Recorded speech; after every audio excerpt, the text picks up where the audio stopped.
처음 말씀을 시작할 때만 해도 10번의 말씀을 언제 어떻게 나누나 걱정스러운 마음도 있었는데요. 오늘 말씀을 나누는 마지막 시간이 되었습니다. 조금도 빈말은 아니고 아쉬운 마음도 있고, 아쉬운 마음보단 고마운 마음이 큽니다. 함께 지낸 시간은 많지 않지만 그래도 함께 지내면서 우리 부목사님들, 특별히 장로님들, 이제 이름까지는 아직 잘 모르겠고요, 얼굴은 이제 뵈면 알 것 같은 그런 만남을 가졌는데 오늘 이제 말씀을 마치는 시간이 되었습니다. 먼저 오늘 귀한 찬양을 들려주신 시온 찬양대, 시온 찬양대가 맞나요? 네, 감사를 드립니다. 저는 이렇게 찬양을 드릴 때마다 여러분들이 찬양 드리고 또 찬양을 들을 때마다 몇 가지 생각을 갖게 되는데요. 찬양을 들을 때 갖는 생각 중에 하나는, 물론 찬양은 하나님께 영광을 올려드리는 거지만 대개의 찬양이 말씀을 듣기 전에 찬양을 드리지 않습니까? 그래서 그런지 찬양을 이렇게 들으면 여러분들이 드리는 찬양이 말씀을 듣기 전에 우리들의 마음밭을 기경하고 있다라는 생각이 듭니다. 메말랐고 또 딱딱하고 또 뭐 이런저런 돌짝밭과 같이 근심과 걱정, 뭐 많은 생각이 우리 안에 있는데요, 말씀을 듣기 전에 여러분들이 찬양을 드리면 누군가가 이제 하나님의 말씀을 들을 시간이니까 마음밭을 갈아야지, 그런 뜻으로 말씀 앞에 서기 전에 마음밭을 갈고 있다라는 그런 생각을 갖게 됩니다. 어디 그것뿐이겠습니까만 여러분들이 드리는 찬양을 누군가는 말씀을 듣기 전에 마음밭을 가는 의미로도 받아들이고 있다라는 것 기억하시고, 마음을 다해 찬양하심으로 이어지는 주님의 말씀이 우리 마음판에 정말 귀한 생명의 씨앗으로 떨어질 수 있게 되기를 바랍니다. 나중에 인사드릴 기회가 따로 없을 것 같은데요, 고마운 분들이 참 많았습니다. 일일이 소개하고 거명하는 것보다는 집회를 위해서 수고하시고 배려해 주신 모든 분들께 먼저 진심으로 감사를 드립니다. 제가 뭐 긴 시간 보내진 않았지만 도시에 있는 교회임에도 불구하고 참 마음이 따뜻한 교회다, 이런 생각이 듭니다. 정말 마음이 따뜻한 분들이 참 많구나, 이런 생각이 들고요. 또 무엇보다 우리 장로님들 이렇게 뵈면서 교회를 정말 사랑하시는 분들이구나, 그리고 교우들, 모든 교우들의 앞장서서 이 교회를 몸소 섬기고 계시는구나 하는 것을 느낄 수 있었고, 그런 모습이 정말 소중하게 와 닿습니다. 참 좋은 교회의 모습을 보고 가서 저도 많은 위로도 받고 도전도 받습니다. 오늘 오전에도 창천교회가 좀 이런 역할을 해 주셨으면 하는 마음으로 말씀을 나눴는데요, 정말 오늘 한국 교회가 큰 위기를 겪고 있는 이때에 끝까지 불씨를 지키는, 옛날 며느리에게 주어졌던 가장 큰 그 사명인 불씨를 꺼뜨리지 않는 그 역할을 우리 창천교회가 잘 감당해 주시기를 바랍니다. 저도 함께 말씀을 나눈 이 일을 계기로 구자경 목사님 늘 기억하고 또 존경하고 또 기도하지만 섬기시는 창천교회를 위해서도 기도하도록 그렇게 하겠습니다. 서로 좋은 소식이 오고 가서 감사할 일들이 많아지게 되기를 바랍니다. 우리가 한 말씀만 하소서, 그러면 나을 것입니다 라는 주제를 가지고 말씀을 나눴는데요, 첫 번째 나눴던 말씀이 나에겐 너밖에 없다라는 말씀이었습니다. 우리가 감당하지 못하면, 우리가 주님의 뜻을 감당하지 못하면 주님은 다른 방법이 없으시다라고 하는 그 말씀을 첫 번째로 나눴는데요. 오늘 10번째 시간 마지막으로 나눌 말씀의 제목은 네가 웃어야 나도 웃는다라는 제목입니다. 좀 말씀을 나누는 제목으로는 좀 생뚱맞다라고 여겨지지만 하나님께서 믿음의 사람으로 부르신 우리들에게 정말로 원하고 계신 것이 무엇일까?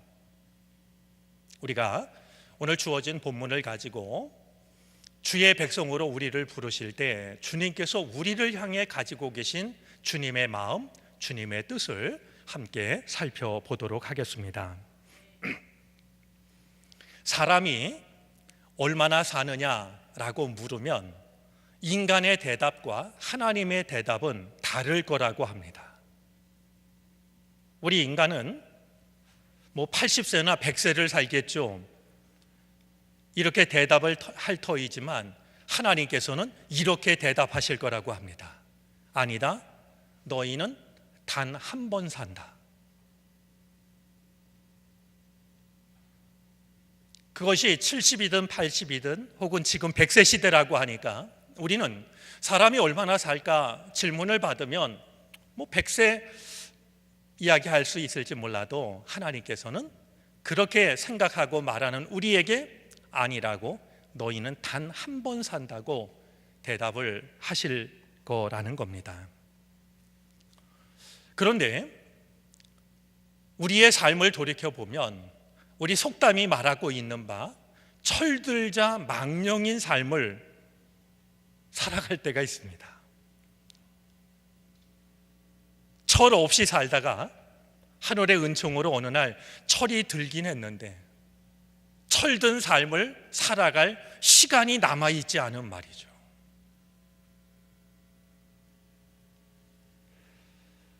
헨리 데이비 소로우라고 하는 미국의 사상가이자 시인은 이런 말을 했습니다. 오 맙소사, 죽는 순간에 이르러서야 내가 한 번도 제대로 살지 못했다는 것을 깨닫게 되다니.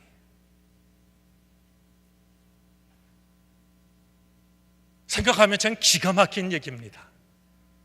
죽는 순간에 이르러서야 내가 지금까지 한 번도 제대로 살지 못했다는 것을 깨닫는다고 하면 그 삶이 얼마나 안타까울까, 허망할까.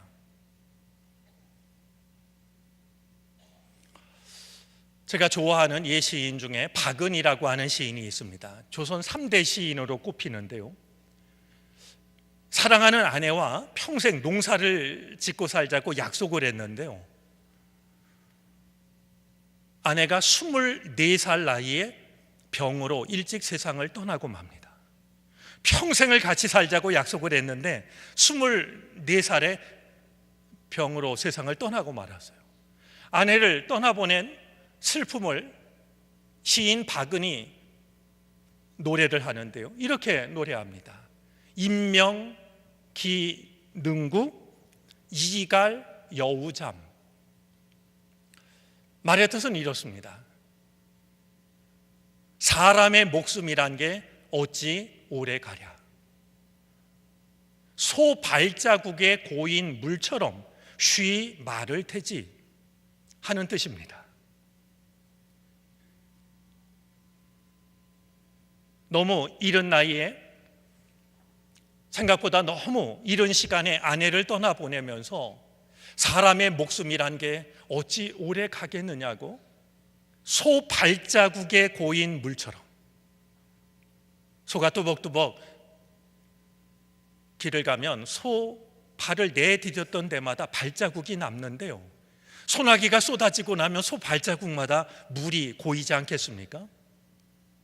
소나기 지나가고 햇볕이 쏟아지면 소 발자국에 고였던 물이 마르는데 얼마나 시간이 걸리겠습니까? 성경에 나오는 아침 안개와 같고 풀의 꽃과 같다라는 말도 충분히 우리의 삶을 돌아보게 하지만, 옛 시인의 아내를 떠나보내고 노래하고 있는 한 구절은 우리의 인생이 결코 긴 것이 아니라고 하는 것, 그것도 단 한 번뿐이라고 하는 사실을 되돌아보게 합니다. 저는 우리 삶이 우리를 가르치는 방법 중에는 때늦은 후회라는 방법이 있다라고 생각을 합니다. 우리가 알아야 할 것을 가르쳐 주긴 가르쳐 주는데 뒤늦게 후회하면서 알게 하는 겁니다. 막상 건강할 땐 건강의 소중함을 모르고 살다가 건강을 잃어버린 뒤에야 건강의 소중함을 뒤늦게 깨닫습니다. 이런 일들이 사실 우리들의 삶 속에 얼마나 많은 걸까? 정말로 소중한 사람을 사소한 오해로 떠나보내고 나서야 그가 얼마나 소중한 사람이었는지를 후회하면서 깨닫게 되기도 하고요. 부모님이 살아계실 때는 부모님의 소중함을 모르고 있다가 돌아가신 뒤에야 가슴을 칩니다.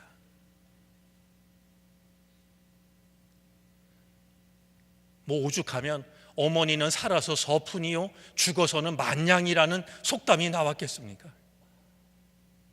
살아계실 때는 서푼처럼 여기다가 더 이상 뵐 수 없으니까 그분의 사랑이 사무치게 그립고 굳이 값으로 이야기하면 만냥이라고 말이죠. 뒤늦게 후회하면서 깨닫는 것, 삶이 우리를 가르치는 방법 중에 하나입니다. 하지만 우리가 너무 늦게 깨달아선 안 될 것들이 있다라고 여겨집니다. 저는 크게 한 두 가지가 있지 않을까 싶은데요. 하나는 지금까지 이야기한 대로 우리의 삶이 단 한 번뿐이라는 것을 뒤늦게 깨달으면 안 될 것 같아요.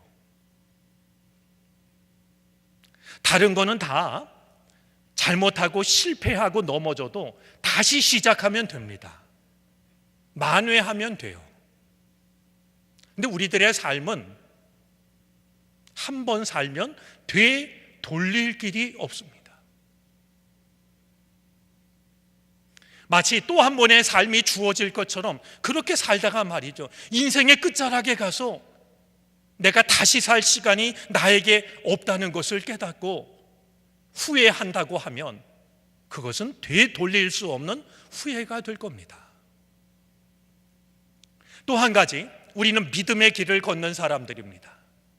우리가 뒤늦게 깨닫지 말아야 될 것이 한 가지 있다고 여겨지는데요, 기쁨 없이 믿음의 길을 걷는 겁니다.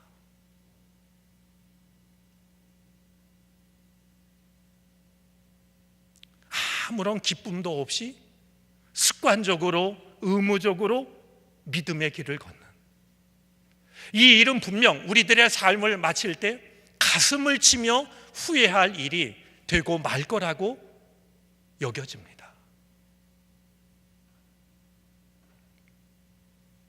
오늘 네가 웃어야 나도 웃는다, 이 주님께서 우리에게 주시는 한 말씀으로 받아들이고 싶거든요. 과연 우리가 잘 알고 있는 물로 포도주를 만드신 오늘 말씀을 통해서 주님께서 네가 웃어야 나도 웃는다, 우리에게 무엇을 말씀하고 있는지 우리 말씀에 귀를 기울이도록 하겠습니다. 우리 드린 예물 위해서 기도하고 말씀 나누겠습니다. 하나님 감사합니다. 시간의 주인 되시는 하나님께서 함께 말씀을 나눌 수 있는 시간을 허락하시고 지금까지 우리에게 주의 말씀을 들려주셔서 감사를 드립니다.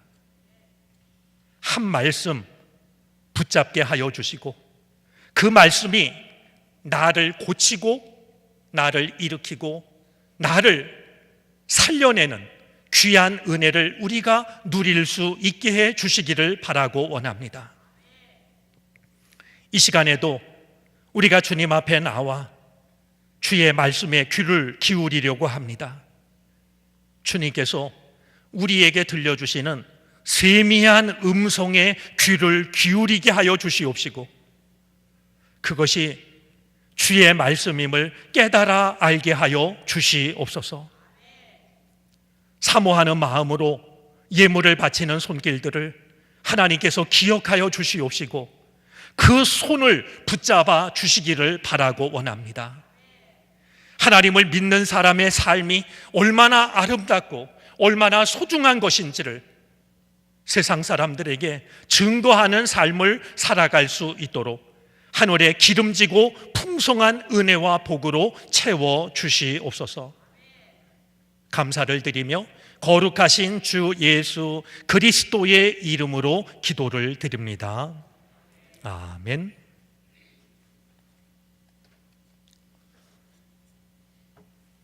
오늘 성경 말씀은 우리가 가나의 혼인잔치 이렇게 부르기도 하고 물로 포도주를 만드신 기적으로도 이해를 하고 있는 말씀입니다. 오늘 성경 본문을 보면 이 물로 포도주를 만드신 일이 예수님께서 첫 번째로 행하신 표적이라 이렇게 기록을 하고 있습니다. 첫 번째라는 말은 예수님께서 행하신 모든 기적 맨 앞에 행하신, 물론 그런 뜻도 있습니다만 첫 번째라는 말 속에는 대표적인이라는 의미도 있습니다.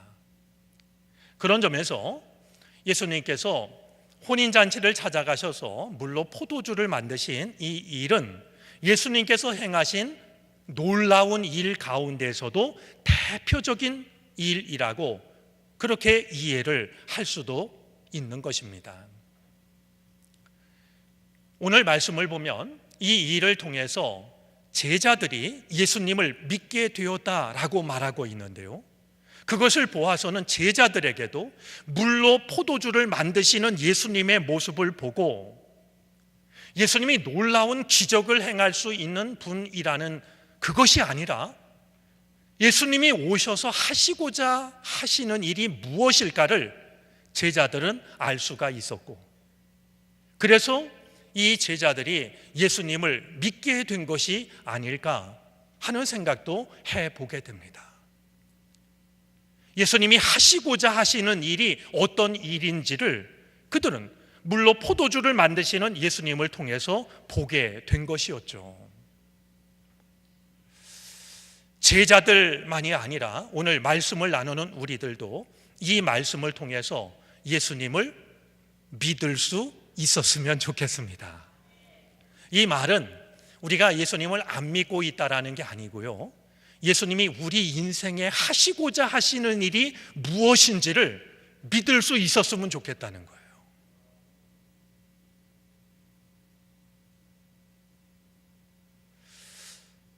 가나에 혼인잔치가 열리면서 예수님께서 초대를 받으셨습니다.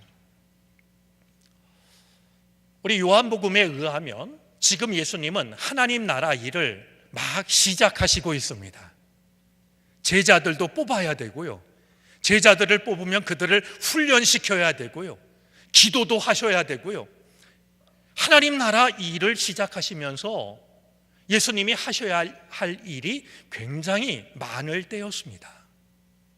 그런데 한 가정에서 결혼식을 하면서 예수님도 우리 결혼식에 참여해 주세요 라고 하니까 예수님이 그 결혼식에 제자들을 데리고 참석을 합니다. 저는 이 예수님의 모습이 참 소중하게 와 닿습니다. 예수님께서는 하나님 나라 일을 시작하시는 이 중요한 시점에 혼인잔치에 참여하심으로써 우리의 삶 속에서 일어나는 모든 일들이 다 거룩한 것이라는 사실을 제자들에게, 그리고 말씀을 읽는 우리들에게 일러주고 계십니다. 기도하고 전도하고 교육하고 그것만이 아니라 우리의 삶 속에서 일어나는 모든 일들이 다 주님께서 찾아오시는 거룩한 일이라고 하는 것을 지금 예수님께서는 제자들에게 보여주고 있다라고 여겨지는 것이죠.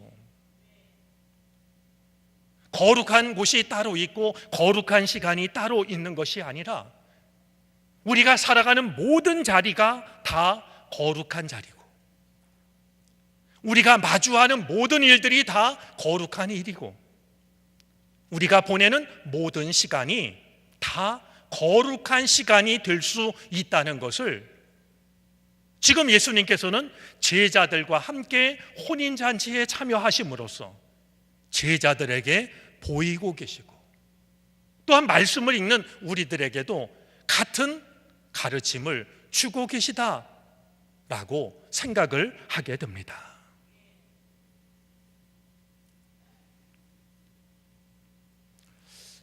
데이아르드 샤르댕이라는 신학자가 이런 말을 했습니다. 하나님은 일하는 농부들의 호미 끝에 계시고 공부하는 학생들의 연필 끝에 계시고 탄을 캐는 광부들의 곡괭이 자루 끝에 계시고 밥을 짓는 여인들의 젖은 손끝에 계심을 기억하라.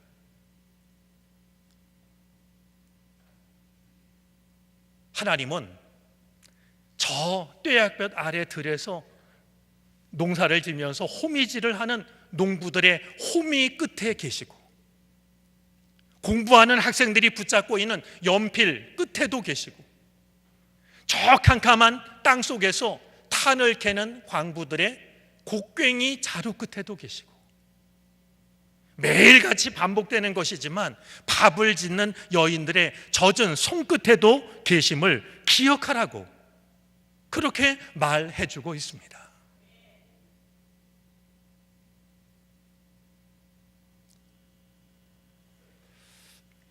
제가 오래전에 듣고 재미난 이야기여서 늘 마음속에 두고 제가 이래봬도 한소리 아빠 아니겠습니까?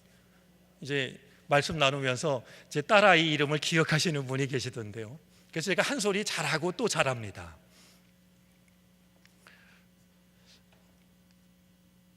골동품을 수집하는 사람이 있었는데요. 이 골동품을 수집하는 사람이 어느 날 시골 장터를 찾아갔습니다. 시골 장터에 가면 오래된 물건을 값싸게 구할 수 있지 않을까. 그래서 시골 장터에 가서 왔다 갔다 하면서 물건을 보는데요. 이게 웬일이겠어요? 기가 막힌 물건이 하나 눈에 띕니다. 한 시골 할아버지가 강아지를 한 마리 갖다 놓고 강아지를 팔려고 앉아 계시는데요. 강아지 앞에 있는 밥그릇이, 개밥그릇이 기가 막힌 보물이에요. 할아버지가 개밥을 담아놨어요. 그런데 이 골동품 수집업자는 노련한 사람이에요. 자기가 괜히 호들갑을 떨면 할아버지가 눈치를 채고 안 팔지도 모르고 또 값도 비싸게 부르실 것 같단 말이에요. 그래서 할아버지한테 이제 말을 걸기 시작한 거예요. 올해 농사 잘 지셨어요? 건강은 좋으세요? 자녀들은 다 결혼했나요? 한참 이야기를 나눈 뒤에 드디어 이야기를 꺼냅니다. 할아버지, 오늘 어쩐 일로 나오셨어요? 이 강아지 한 마리 팔러 나왔다는 거예요. 얼마 받으시려고 합니까? 할아버지가 7만 원 받을 예정이라고 대답을 하자 골동품 수집업자가 10만 원을 세워서 드리는 거예요. 그러면서 오늘 날씨도 쌀쌀한데 장국밥도 좀 따뜻하게 말아 드시고 댁에 들어가실 땐 택시라도 타고 편하게 들어가세요. 할아버지가 말이죠, 너무 고마워가지고 참 고맙다고 이렇게 늙은이를 다 챙기냐고 돈을 받고 강아지를 건네줬어요. 골동품 수집업자가 돌아섰을까요? 마지막 얘기를 하는 거예요. 근데 할아버지, 제가 서울에서 왔거든요. 서울까지 가려면 시간이 꽤 오래 걸리는데 가다가 이 강아지가 배가 고프면 밥을 주게. 이거 제가 가져가도 되겠죠? 그 말을 하는 순간 얼마나 떨렸을까요? 근데 얘기를 들은 할아버지가 껄껄 웃으시면서 안 되네 젊은 양반 그러시더래요. 그러면서 할아버지가 하시는 얘기가 내가 이 개밥 그릇 때문에 이 자리에서만 강아지를 102마리째 팔고 있다고 말이죠.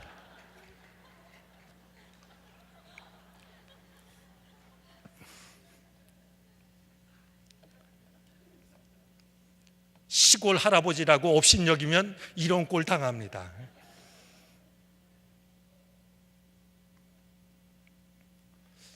우리의 삶 속에는요, 정말로 중요한 건데 하찮게 여기는 그런 일도 있고요, 정말로 하찮은 건데 중요하게 여기는 일들도 있어요. 오늘 예수님께서는 우리가 행여라도 우리가 살아가는 일상의 삶을 하찮게 여길까 봐 말이죠, 이 중요한 순간에 결혼식 잔치에 참여하심으로써 거룩한 것이 어디 따로 있는 게 아니라 너희가 살아가는 모든 삶의 자리, 너희가 만나는 모든 시간, 너희가 하고 있는 모든 일들 다 주님이 찾아오시는 거룩한 것들이라고 말없이 가르쳐 주고 계신 것이죠. 이 마음을 가지고 여러분들이 여러분에게 주어진 삶을 사랑하며 살아갈 수 있었으면 좋겠습니다.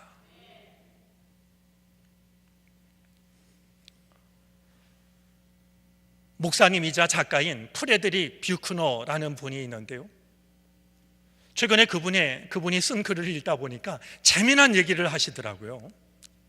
만약에 하나님께서 살아계시다는 것을 이렇게 증명하시면 어떨까? 그가 쓴 글에 의하면은요, 저 밤하늘에 은하수가 떠 있잖아요. 하나님께서 은하수 자리를 움직여 가지고요, 하늘에다 별들을 모아서 글씨를 쓰는 거예요. 나는 하나님이다. 이것을 만든 것은 하나님이다. 이런 글씨를 써가지고요, 밤하늘의 별들이 반짝일 때마다 나는 하나님이다, 하나님은 살아계시다, 하늘의 별들이 그렇게 반짝이면 하나님이 살아계시다는 것을 안 믿을 사람이 어디 있겠냐는 거예요. 누가 좀 기도 열심히 하시는 분이 하나님께 알려드리면 좋을 것 같아요.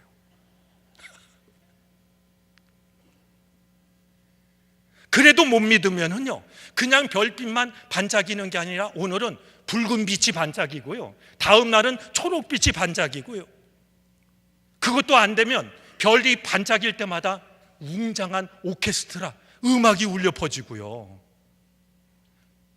아니, 멋진 방법 아니에요? 얼마든지 그렇게 하나님이 살아계시다는 것을 보여주실 수 있는 하나님께서 왜 안 그러실까? 혹시 하나님 모르셔서 그런 것 같으시면 누가 알려주시면 좋겠는데요, 하나님께서 왜 그런 방법을 사용하지 않으시는 걸까요?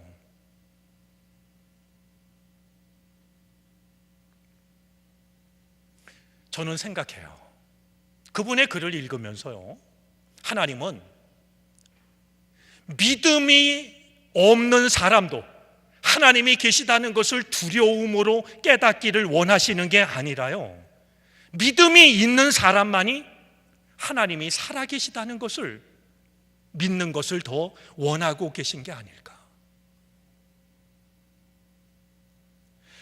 밤하늘의 별들이 글자를 쓰는 특별한 방법이 아니라 우리의 일상 속에서 일어나는 모든 일들이 다 하나님이 살아계시기 때문에 일어난다라고 하는 것을 가르쳐 주시기 위해서, 하나님이 별들 가지고 글씨를 못 새기시겠어요?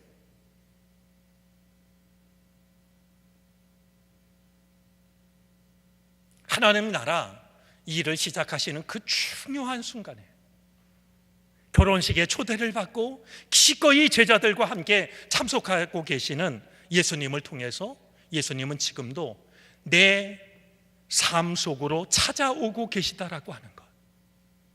성전에 계신 하나님께서는 성전 안에만 머물러 계신 것이 아니라 우리의 삶 속에 우리들과 함께 계시다라고 하는 것. 그래서 우리의 삶도 거룩한 것이라고 하는 것.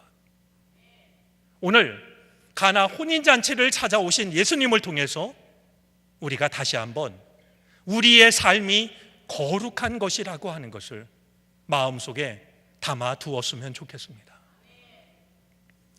글을 읽다가 정말 마음이 아픈 한 구절을 만난 적이 있는데요, 하일이라고 하는 시인이 쓴 시에 보면은 이런 구절이 나와요. 일요일에만 살아계신 하나님. 너무 마음이 아팠어요. 여러분, 하나님께서 일요일에만 살아계시겠어요? 빨간 글씨 속에 갇혀 계시겠어요? 그런데 시인이 보니까요, 하나님을 믿는 사람들의 믿음이 일요일에만 살아있는 것처럼 보였기 때문 아니겠어요?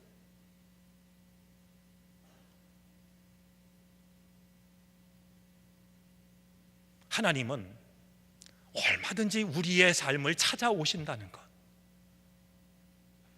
우리의 삶 속에서 일어나는 모든 일 속에 우리와 함께 하신다는 것, 그 모든 것들이 다 거룩한 것이라고 말씀하신다는 것, 오늘 가나 혼인잔치를 찾아오신 예수님을 통해서 우리 마음속에 담아두고, 그것이 우리들의 삶을 새롭게 바라보고 사랑할 수 있는 이유가 되어질 수 있게 되기를 바랍니다. 자, 그런데요, 예수님이 찾아오신 가나 혼인잔치에 생각지 못한 일이 벌어지고 맙니다. 아직 잔치가 끝나지 않았는데 포도주가 떨어지고 만 것이었어요. 사실은 혼인잔치에 포도주가 떨어졌다라는 말을 통해서, 아, 이것이 우리 인생이구나, 이것이 우리의 삶이구나, 이것이 우리의 한계구나 하는 것을 느끼게 됩니다. 당시 유대의 결혼 잔치는 약 일주일 동안 벌어졌는데요, 결혼식 준비하는 데 있어서 가장 중요한 음식이 포도주였다라고 그래요.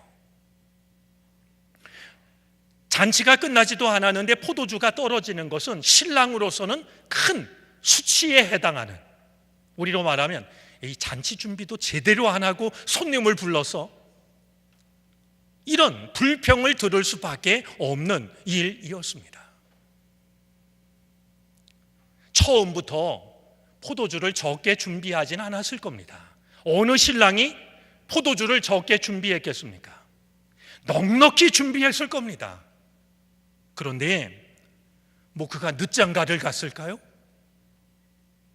찾아온 손님들이 흥이 나가지고 포도주를 많이 마셨던 것인지 말이죠, 생각보다 손님이 많이 왔던 것인지, 어떤 이유인지는 모르지만 결혼식이 다 끝날 때까지 써야 할 포도주가 중간에 떨어지고 말았던 것이었습니다. 우리의 삶 속에도 떨어져선 안 될 것들이 떨어져선 안 될 순간에 떨어지는 일들이 찾아옵니다. 자식들을 위해서라도 한창 일해야 되는데 일자리를 잃어버릴 때가 있습니다. 한창 일하다가 몸에 건강에 이상이 찾아올 때도 있습니다. 누구도 원하지 않지만 생각지 않은 사고로 내가 꼭 해야 할 일들을 포기해야 할 때도 있습니다.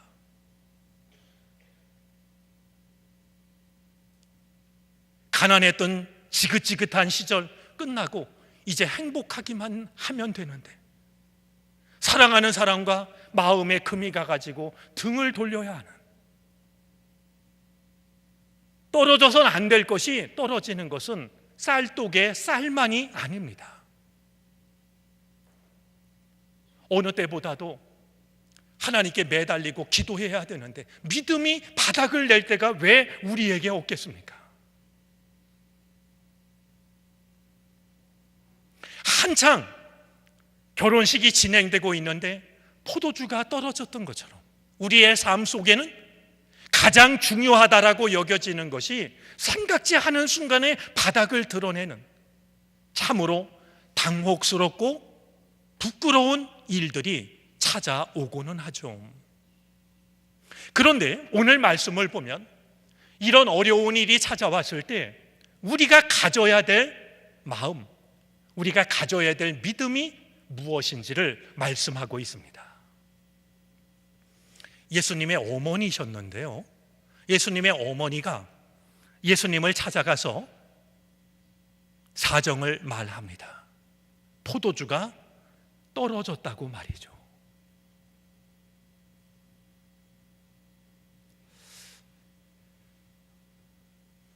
제가 창천교회에 와서 10번 예배를 드리면서 소중하게 다가왔던 것 중에 하나가 기도하는 교우들입니다. 간절히 기도하시는, 때로는 눈물로 기도하시는 분들을 보았습니다. 우리 교우 여러분들, 우리가 늘 기도를 하는데 여러분에게 있어서 기도가 쉽습니까? 어렵습니까? 너무나도 당연한 걸 물어보니까 당황해서 뭐라고 대답을 해야 될지 생각이 안 나시는 것 같은데요. 저는 오늘 예수님의 어머니가 혼인잔치에 참여했다가 포도주가 떨어진 걸 보고 예수님을 찾아가서 포도주가 떨어졌다는 사실을 알리고 있는 모습 속에서 기도의 의미를 보게 됩니다. 기도가 무엇인지를 보게 됩니다. 내게 문제가 생겼을 때요, 그것도 생각지 못한 문제가 생겼을 때요, 다급한 문제가 생겼을 때요, 주님을 찾아가서 내게 일어난 일을 그대로 아뢰는 것, 그게 기도 아닐까요? 제가 어렸을 적에 고향교회 장로님들 기도하실 때마다 전지전능하시고 무소부지하신, 그러면 어린 저희들은 저게 우리말인가 외국말인가 그 말이 무슨 뜻일지 몰랐어요. 그런데요, 제가 목회하던 단강교회, 이름도 안 잊어버려요. 김영옥 집사님이에요. 그분은 기도할 때마다 이렇게 기도하세요. 하나님 아버지, 그저 삼시세끼 밥만 먹으면 사는 건 줄 아는 우리들에게 하나님의 말씀을 들려주셔서 어떻게 사는지를 알게 해달라고.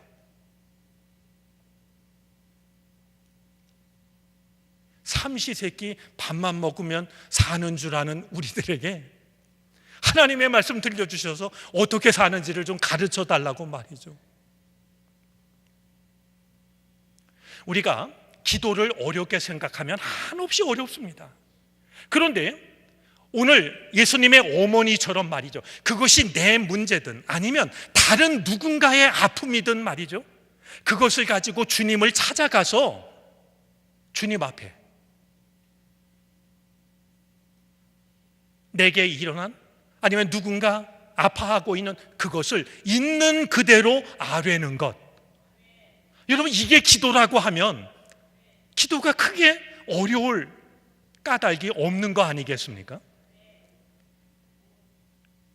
더 귀한 것은요, 세번역 성경으로 보면은 어떻게 되어 있냐면, 제가 세번역 성경으로 3절을 읽어볼게요. 그런데 포도주가 떨어지니 예수의 어머니가 예수에게 말하기를 포도주가 떨어졌다 하더라. 포도주가 떨어지니 포도주가 떨어졌다고 말합니다. 어떤 것을 보태거나 빼지 않습니다. 일어난 일을 그대로 아뢰고 있는 것입니다. 오늘 예수님의 어머니의 모습을 통해서 기도가 그럴 수 있는 거구나.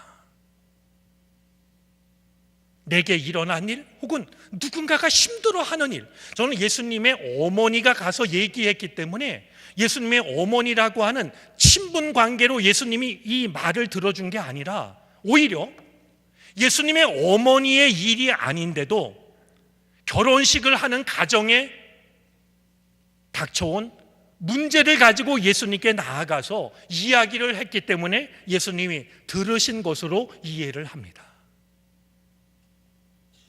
그러니 우리가 믿음의 길을 걸어가면서 나에게 일어난 문제든 아니면 내 주변에 누구에겐가 일어난 어려운 문제든 말이죠, 주님을 찾아가서 포도주가 떨어지니 포도주가 떨어졌다, 그 사실을 있는 대로 아뢰는 말이죠.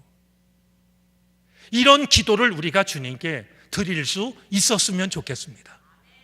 아이처럼 말이죠. 아이처럼.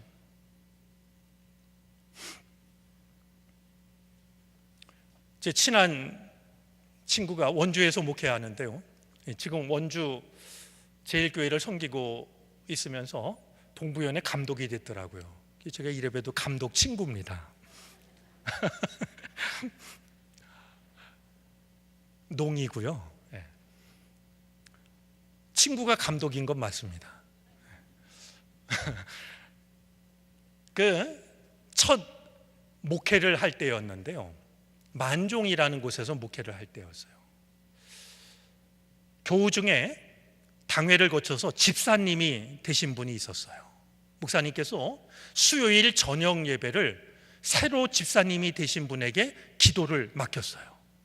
여러분, 대표 기도 처음 하실 때 얼마나 떨리셨습니까? 이분이 처음 집사님이 돼갖고 대표 기도를 맡고 나니까요, 잠도 못 자고 기도문을 썼다 지웠다 썼다 지웠다 어렵게 기도문을 한 편을 썼어요. 수요일 날 예배를 드리러 갔죠. 기도 시간이 돼서 아무개 집사님 나오셔서 기도하겠습니다. 집사님이 떨리는 발걸음으로 나가서 기도문을 펴놓고 기도를 드려요. 그런데 이게 웬일이겠습니까? 기도를 아직 반밖에 못했는데요, 시골이 그렇잖아요. 갑자기 전기가 나간 거예요. 정전이 돼버렸어요. 그러니까 이 집사님이 말이죠, 내가 어디까지 했는지도 모르겠고 어떻게 그 기도를 이어야 될지도 몰라가지고요, 그냥 어둠 속에서 땀만 비질비질 흘리고 있는 거예요. 앞에 앉은 연세가 많은 권사님이 대본 알아차리고 그랬어요. 예수님 이름으로 간절히 기도했습니다. 그리고 맞춰 힌트를 줬죠. 근데 이분이 얼마나 당황을 했는지요, 이렇게 맞췄대요. 예수님 이름으로 간신히 기도했습니다. 이 농담이 아니라 실화입니다. 저는 그 말에 큰 은혜를 받았어요. 하나님은요, 간절히 드리는 기도도 받으시지만 간신히 드리는 기도라고 안 받으시겠어요? 사랑이 많으신 하나님은 간신히 드리는 기도를 더 들으실 것 같아요. 네? 목사님이 딱 해가지고 한 달 뒤쯤 다시 기회를 드렸대요. 집사님이 더 지난번 일이 있었던지라 정성스레 준비해가지고 왔는데 그날은 정말 다행히 예배가 끝나도록 정전이 안 됐대요. 기도를 잘 마쳤죠. 그 주 금요 속회 예배를 드리러 갔는데 기도한 집사님이 자랑스럽게 그러더래요. 목사님 몰랐죠? 아니, 뭘 모르냐 그랬더니 집사님 하는 말이, 내가 한 달 전에 기도하다 정전이 돼서 아주 큰 욕을 받잖아요. 그러면서 두 번째 목사님이 기도를 하라고 그랬을 때 제가 호주머니 속에요 후레쉬를 넣고 나갔어요.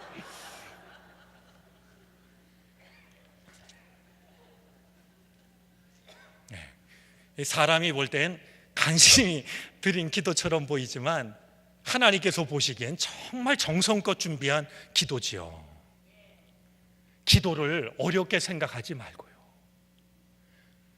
내가 해결할 수 없는 문제를 만났을 때, 생각하지 못한 어려운 일을 만났을 때, 나뿐만이 아니라 내가 아는 누군가가 곤란한 일을 당했을 때 주님을 찾아가서 일어난 일을 그대로 말하는 말이죠. 놀라운 사실은요, 예수님께서는 아직 하나님 나라 일을 시작하실 때가 아니라고 생각을 했지만 어머니의 이야기를 듣고서는 물로 포도주를 만드는 첫 번째 표적을, 대표적인 표적을 행하게 됩니다. 하인들에게 이야기, 어머니가 예수님께서 시키는 대로 해라, 시키는 대로 하라는 말은 무슨 뜻이겠어요? 너희들이 생각하는 것과 전혀 다른 말씀을 하실 수도 있다. 그러나 시키는 대로 해라. 너희가 이해할 수 있는 것만 하지 말고 무엇이라 말씀하시든지 그대로 하라. 아니나 다를까 예수님께서 그 일을 거들고 있는 이들에게요, 물을 떠서 물동이에다가 채우라고 합니다. 아마 예수님의 어머니가 이 말씀을 하지 않았다면 하인들은 그 말을 순종하지 않았을지도 모릅니다. 아니, 저분이 지금 뭘 잘못 알고 있는 거 아니야? 지금 이 집에 떨어진 건 포도주가 떨어졌는데 물이 떨어진 줄 알고 있는 거 아니야?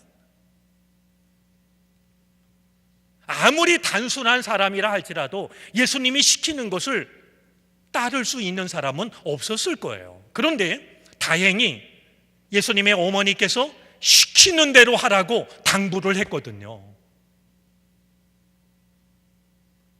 날 때부터 맹인으로 태어났던 이가 눈을 뜨게 됐던 것도 시키는 대로 하였더니 보게 되었더라. 자, 이 하인들이 예수님이 시키는 대로 물을 떠다가 돌 항아리에다가 물을 채웁니다. 귀한 것은요, 그냥 귀찮으니까, 지금 귀찮으니까, 그러나 시키는 대로 해라고 했으니까 이만큼 떠다가 돌 항아리에다가 한 방울씩 한 방울씩, 뭐 그렇게 할 수도 있지 않았을까요? 네 하인들은요, 아귀까지 채웁니다. 내가 순종한 만큼이 축복입니다.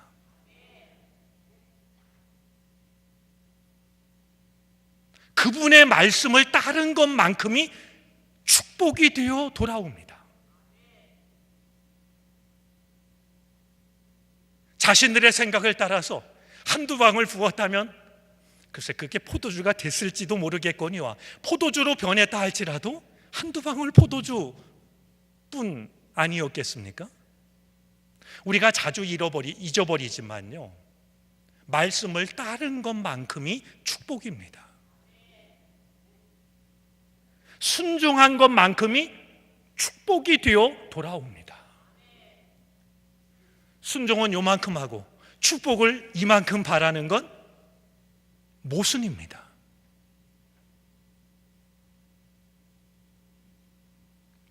이번에는 그 물을 떠다가 주라고 합니다. 사람 생각으로는 아니, 이분이 지금 바쁜 우리를 놀리나? 물을 갖다 돌 항아리에 채우라고 하더니 이제는 물을 떠다 주라니.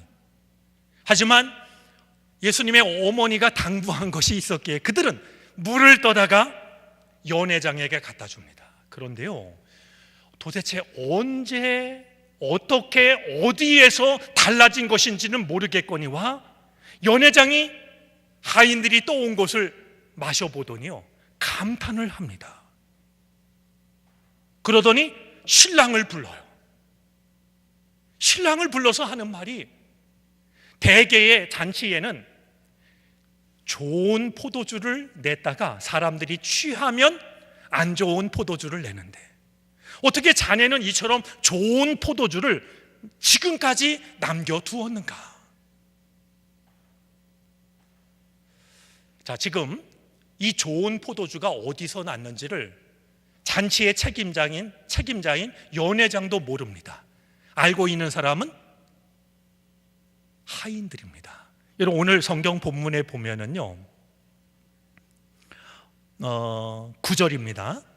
연회장은 물로 된 포도주를 맛보고도 어디서 났는지 알지 못하되 누구는 알더라? 누구는? 그냥 하인도 아니고 물 떠온 하인은 알더라.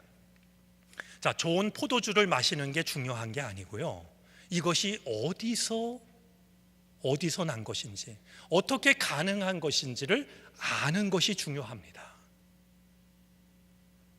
여러분들이 가능하면 다른 사람의 수고와 헌신을 통해서 은혜를 받아 누리는 것으로 만족하지 마시고요, 그 은혜가 어디서 어떻게 찾아왔는지를 경험할 수 있는, 깨달을 수 있는 믿음의 사람이 되어질 수 있었으면 좋겠습니다. 중요한 위치에 있었지만 연회장은 몰라요. 신분으로 따지면 낮을지 몰라도 주님의 말씀에 순종한 하인들은 이 포도주가 어디서 났는지를 그들은 알고 있어요. 은총의 비밀을.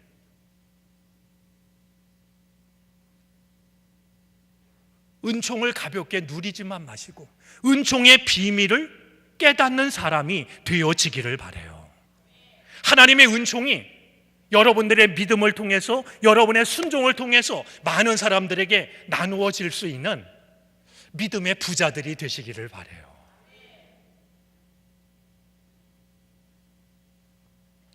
저는 신랑을 불러서 말씀하시는 예수님의 모습 속에서 예수님께서 우리의 삶을 찾아오셔서 우리에게 주시고 있는, 주시기를 원하는 두 가지 은총을 생각하게 됩니다. 하나는요,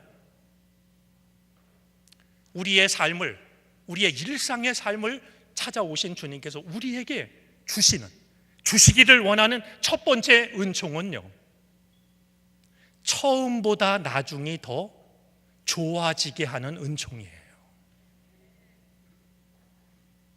처음엔 좋은 것을 냈다가 취하면 안 좋은 것을 내는 것은 세상에서 일어나는 일들이에요. 세상 말로 하면 처음에는 간도 빼줄 것처럼 하다가 그리고 뒤통수를 치는, 그게 세상 아닙니까? 처음에 좋은 포도주를 내서 호감을 산 뒤에 나의 이익을 챙기는 말이죠. 이게 세상에서 일어나는 일들이에요. 연회장은 대개의 경우 좋은 포도주를 내고 취하면 나쁜 포도주를 내는데, 우리가 사람 새롭게 만나서 사귀고 가까워지고 그러다가 실망해서 돌아서는 일들이 얼마나 많이 있습니까? 처음엔 좋은 사람인 줄 알았는데 하다가 말이죠, 그의 진짜 모습을 보고 놀라고 실망하고 상처를 입고 돌아서는 일들이 우리에게 적지가 않습니다. 그런데요, 주님께서는 혼인잔치에 참여하셔서 처음보다 나중을 더 좋게 하시는 은혜를 허락해 주고 계세요. 이 은혜가 여러분의 삶을 찾아오시는 주님으로 인하여서 여러분의 삶 속에도 나타날 수 있게 되기를 바랍니다.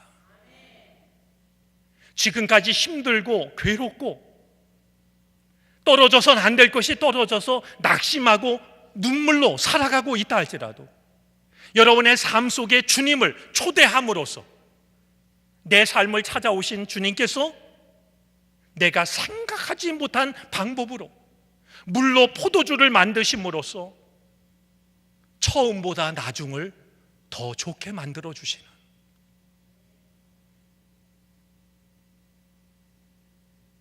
주님께서 주시는 이 은총을 여러분의 인생에 있어서, 여러분의 믿음에 있어서 꼭 누릴 수가 있게 되기를 바랍니다. 지금까지 어떤 삶을 살아오셨다 할지라도 주님께서 여러분의 삶을 찾아오시면 지금까지 살아왔던 그 어떤 삶보다도 여러분이 생각하지 못한 가장 좋은 것으로 여러분의 삶을 바꾸어 주실 것입니다.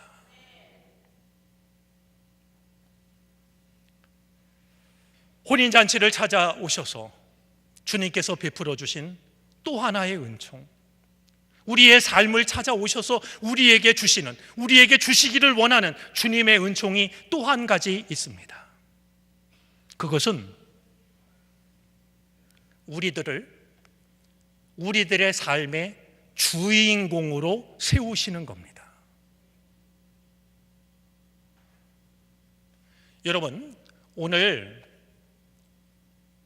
말씀 잘 들으셨는지 제가 좀 여쭤볼까요? 자, 저 한 권사님 알아요. 알게 됐어요.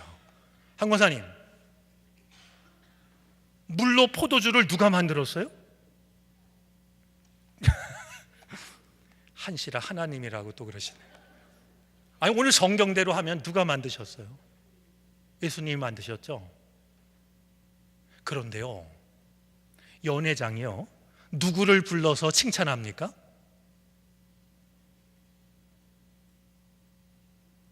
연회장이요, 신랑을 불러서 칭찬합니다. 예수님은 물로 포도주를 만드시고서는 오늘 말씀대로 하면 슬그머니 어디론가 물러나신 것 같아요. 결혼식 잔치의 주인공인 신랑을 불러가지고 신랑이 칭찬을 받게 하셔요.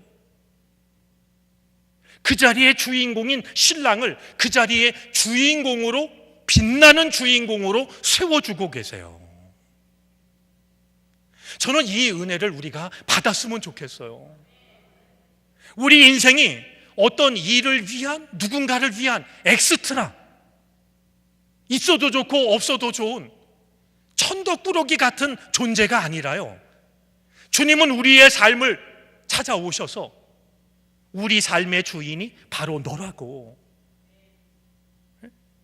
네가 나에게 있어서 가장 중요한 사람이라고 말이죠. 아니, 포도주는 예수님이 만들어 놓으시고 칭찬은 신랑이 받게 하시다니 말이죠. 우리의 삶을 회복시키시고 변화시키는 일은 주님께서 하시고요, 칭찬은 우리가 받도록 하시는 멋진 주인공으로 말이에요. 주님께서 우리 삶에 찾아오셔서 우리에게 주시는 은총이 우리를 우리 삶의 주인공으로 세워주시는, 그것도 칭찬받는 사람으로 세워주시는 은총이라고 하면 우리가 마음을 다해 사모해야 될 은총 아니겠습니까?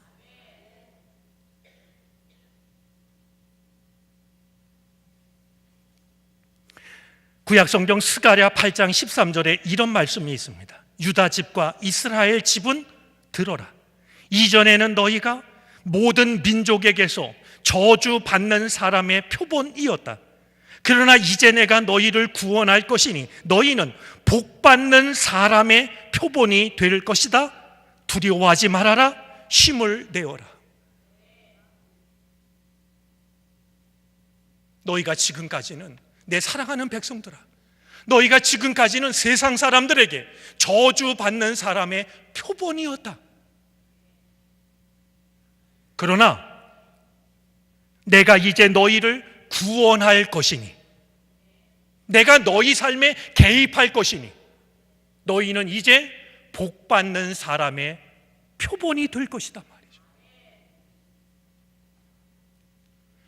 오늘 이 스가랴 선지자가 말씀하셨던 이 말씀이, 스가랴 선지자를 통해서 하셨던 하나님의 말씀이 예수님을 통해서 임하게 된 것 아니겠습니까?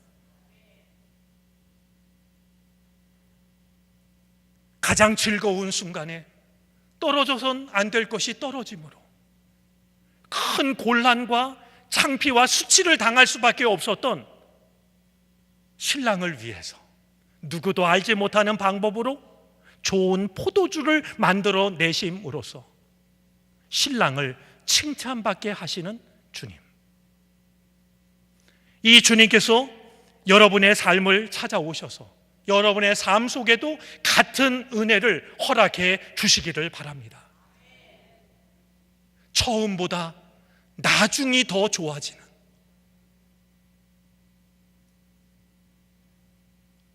누군가의 엑스트라가 아니라, 어떤 일을 위한 부품으로서가 아니라 나를 내 삶의 멋진 주인공으로 세워주시는 주님께서 주시고자 하시는 이 은혜가 여러분의 삶, 여러분의 믿음 가운데도 함께 하시기를 바랍니다. 제가 좋아하는 동시가 하나 있습니다. 마치 오늘 저 뒷자리에 와 계신데요, 제가 해마다 저 부산 쪽에서 열리는 독서 캠프 다녀옵니다. 책 읽기 좋아하고 글쓰기 좋아하는 모임에 가서 같이 이야기를 나누고 돌아오곤 하는데요, 2년 전인가 3년 전인가 이제 그 모임에 참석을 했어요. 우리 지금 자리하신 장로님 같이 동행하셔서 같이 갔습니다. 근데 거기 가면 밥을 그냥 안 줘요. 어떻게 해야 줄까요? 어떻게 이렇게 잘하세요? 우리 수련회 가서 왜 성경 못 외우면 밥 못 먹는 이런 거 있잖아요. 시를 외워야 밥을 준대요. 근데 저는 뭐 그것쯤은 제가 밥 10그릇도 먹을 거예요. 근데 바쁘게 사시는 장로님이 과연 밥을 얻어 드실 수 있을까? 제가 좀 걱정이 되더라고요. 장로님하고 장로님 같이 가시죠. 그래서 그 앞에서 검사하는 사람이 있잖아요. 그 사람한테 제가 제안을 했죠. 우리 둘이서 같이 외겠다고. 그러니까 얼마나 신기해요. 같이 외라는 거예요. 그래서 제가 장로님하고 이 어려운 시를 같이 외웠어요. 어떤 시인가 하면요, 이런 거예요. 엄만 내가 왜 좋아? 그냥. 넌 왜 엄마가 좋아? 그냥. 짐작하셨겠습니다만 장로님이 했던 말은 그냥이었어요.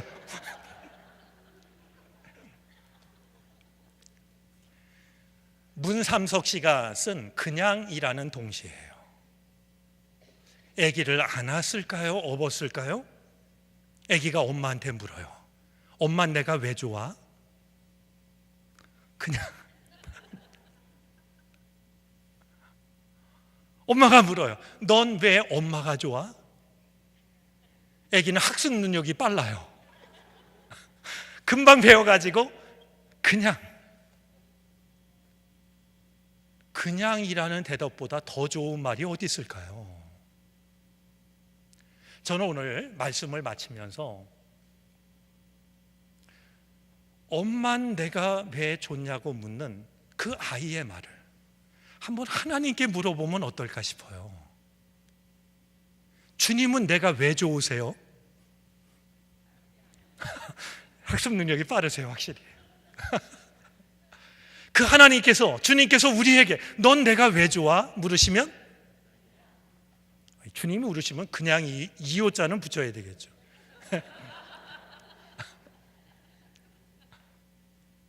그랬으면 좋겠어요. 네가 웃으면 네가 웃어야 나도 웃는다. 주님이 우리에게 하시는 한 말씀이 아닐까요? 네가 웃어야 내가 웃을 수 있다고. 내가 웃음을 잃어버렸다고 한다면 내가 물로 포도주를 만들어 주겠다고. 너의 웃음을 내가 회복시켜 주겠다고. 가나 혼인잔치에 찾아오신 주님은 오늘 우리들의 삶을 찾아오셔서 네가 웃어야 내가 웃는다. 나는 네가 기쁨으로 웃으면서 살았으면 좋겠다. 내가 너를 복받는 사람의 표본으로 만들겠다. 우리를 향한 사랑의 마음을 가득 담고 네가 웃어야 나도 웃는다.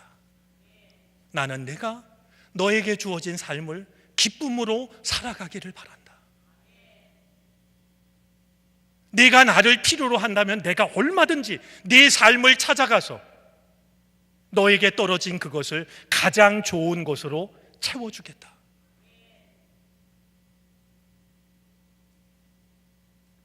도움이 되신다면 오늘 나눴던 말씀의 제목을 주님의 한 말씀으로 기억하시고 네가 웃어야 나도 웃는다.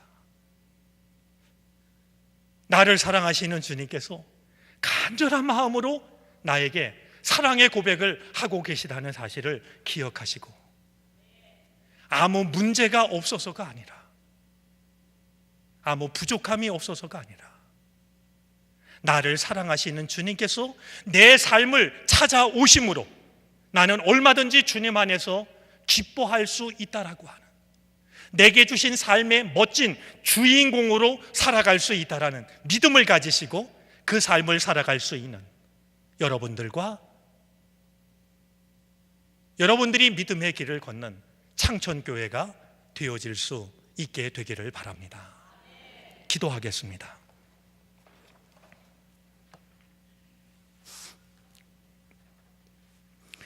하나님 나라 일을 준비하시면서도 혼인잔치에 참여하셨던 주님, 주님은 지금도 우리들의 일상의 삶을 찾아오셔서 그 자리가 거룩한 자리라고, 그 시간이 거룩한 시간이라고, 우리가 하고 있는 일들이 거룩한 일들이라고 가르쳐 주십니다. 하찮게 여기지 않게 하시고 소홀히 여기지 않게 하여 주시옵소서. 우리에게는 떨어져선 안 될 것이 생각지 못한 시간에 떨어지는 일이 찾아오곤 합니다. 주여, 기도하게 하여 주시옵시고 주님께 나아가 우리의 사정과 형편을 기도로 아뢰게 하여 주시옵소서. 우리가 알지 못하는 방법으로 가장 좋은 것으로 채워주셨던 주님, 우리의 삶에도 같은 은혜를 베풀어 주시는 줄 믿습니다. 처음보다 나중을 더 좋은 것으로 채워주셨던 주님, 우리의 인생에도 같은 은혜를 내려주시옵소서. 지금보다 더 좋은 것을 우리에게 허락하여 주셔서 하나님의 백성으로 살아가는 기쁨이 걸음마다 샘솟아나게 해 주시기를 바라고 원합니다. 더 이상 무의미한 삶을 살지 않게 하여 주시옵시고 하나의 부품처럼, 하나의 배경처럼 살지 않게 해 주시옵소서. 신랑을 멋진 주인공으로 칭찬받게 하셨던 것처럼 주여, 우리 또한 내 삶의 멋진 주인공이 되게 해 주시기를 바라고 원합니다. 주께서 우리에게 들려주시는 주님의 음성을 귀담아 듣습니다. 네가 웃어야 나도 웃는다. 주님께 기쁨을 드릴 수 있는 우리의 삶이 되게 하옵소서. 감사를 드리며 거룩하신 주 예수 그리스도의 이름으로 기도를 드립니다. 아멘.